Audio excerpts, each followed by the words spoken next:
This video is brought to you by tbirdbob.com, your place for 02 to 05 Thunderbird parts.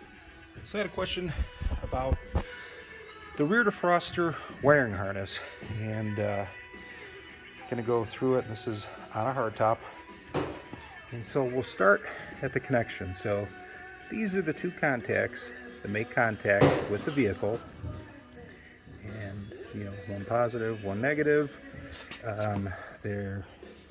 This first harness has a connector here. It's actually inside the hardtop. It's right by the right hand porthole, and then you'll see the next harness goes, and the negative side actually here connects to the glass, and the other one makes its way across, actually sits on the headliner, and it plugs into the other side of the glass.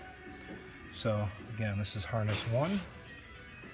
Runs through the headliner. It's attached to the bottom of the headliner. It's off for the video. Connects here. Harness works its way to here. This is where it plugs in to the other harness.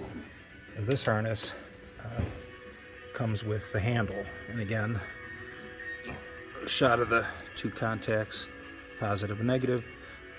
You see the female side of this on the car. It's permanently on the car, and that's what makes contact. Hopefully this answers anybody's questions.